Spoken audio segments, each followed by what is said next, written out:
Please subscribe to my channel by just clicking the notification bell below.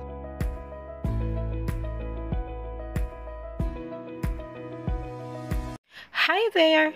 In today's episode, I want to show you how did I worked on with my LDM2 portfolio. Let's start with the cover page. Page 2 is for table of contents. For page 3, I have here strand 3.1, which is learner's gender, needs, strengths, interests, and experiences. I have 2 individual learning monitoring plans as an MOV for the same pupil. In my annotation, I wrote this. He is a grade 5 pupil.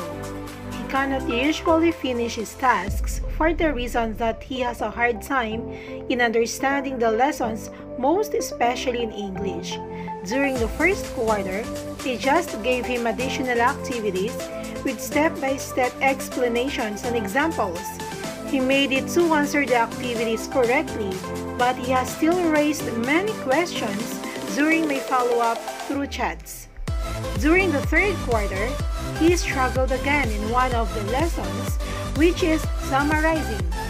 This time, before giving him follow-up activities, I talked to him first through a messenger call and asked him what are the things that made the lesson difficult for him to understand. I explained it to him right away. After submitting, he can do it independently, and that is the time for me to give him another activity to check his improvement. And he did well. I also sent him a simplified video of the lesson. For page 4, I have here strands 3.4, learners in difficult circumstances. 4.1, planning and management of teaching and learning process. 4.2, learning outcomes aligned with learning competencies. And 5.1, design, selection, organization, and utilization of assessment strategies. And the expected MOVs are lesson plans like DLP, DLL, WHLP, WLP, WLL, lesson exemplars, and the likes. In my annotation, I wrote this. I have here samples of lesson guides with reflection and weekly home learning plans. I can say that there are improvements when it comes on how I put the learning activities, competencies, performance tasks, and others. I became more detailed in making it. I also had a well-explained detail in every part of the latest compared to my WHLPs and LGs in the first quarter. I also added some exercises, which I know can help my pupils for a better understanding of the lessons presented. I also utilized the use of video lessons that I created by sending it in their group chats. I know that it can help them fully understand the lessons because of its simplified explanation. For page 5, I have here strand 4.5, which is teaching and learning resources including ICT. And for the MOV is a teacher-made or modified learning resources.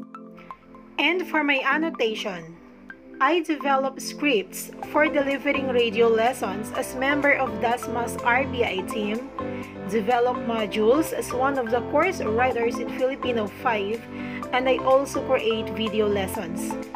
I share these materials to my colleagues in grade 5 as an additional resources for their pupils, most especially those in MDL classes. Since I carefully select the activities in the said materials, I am sure that our pupils can have a better understanding of the lessons as they read, listen, and watch it. In developing these learning materials, I always observe localization so that my pupils can easily understand the lesson. I upload the videos in my YouTube channel even though I am an MDL teacher for for the consumption of those pupils who have internet connection. For page 6, I have here strands 7.3, professional links with colleagues, and 7.5, professional development goals.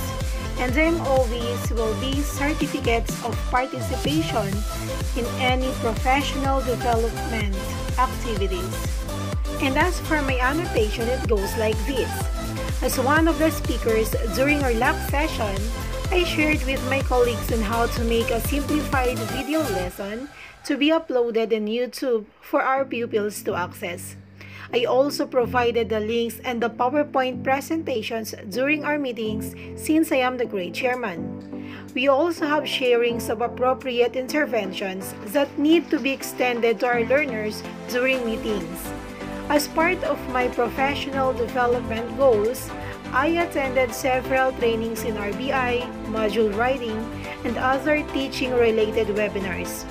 These webinars helped me to acquire numerous benefits like gaining knowledge, networking with others, renewing motivation and confidence as a teacher in the new normal, and improving my communication skills. Various strategies and styles in teaching that may help my learners with their studies were also learned from the said trainings and webinars. For page 7, I have our strand 7.4, which is professional reflection and learning to improve practice. So in this part, I have to write my reflective summary. And for my reflective summary, each one of us faced a lot of adversity since the COVID-19 pandemic hit not only our country but the whole world. It's a fact that teachers like me had a lot of adjustments on how to deliver our lessons in this so-called new normal. But because we're fighters and our pupils mean a lot to us, we have done so much to improve ourselves in order to elevate the quality of education. In this manner, the Learning Delivery Modality course made me realize how important my desire in attaining learning goals is. During the first quarter of the school year, documenting all the things that we do is quite challenging because most of the time, it slips our minds for the reasons that we are new with everything that we do. A lot of work were added and we have to experience a lot of adjustments. At the end of the day, I can still say that I won. I am happy with the achievements that I made, most especially in the significant improvements of my learners, the way I helped them adapted to the new way of learning. I have encountered hardships at the beginning, but this will not stop me in improving my skills in teaching, so I will be more ready to cope up with the challenges I am about to face in the near future. This will also eventually help my learners to move to the next level more equipped with the necessary skills they need. For my annotation, based on my reflection, it only shows that I have a lot of meaningful experiences I applied in the implementation of LDM2. It also exhibits my commitment in enhancing my teaching skills. Also, I had developed my weaknesses into strengths in order for me to provide my learners the quality education they deserve. For page 8, I have here two strands. The first one is 5.2, monitoring and evaluation of learner progress and achievement, and then 5.3, feedback to improve learning. The MOVs needed in this part are documents or pictures which show how did we engage with our learners for their progress and achievement. In my annotation, I wrote this. To monitor learners' progress, I always talk to them through chats and ask them what do they find difficult in their lessons.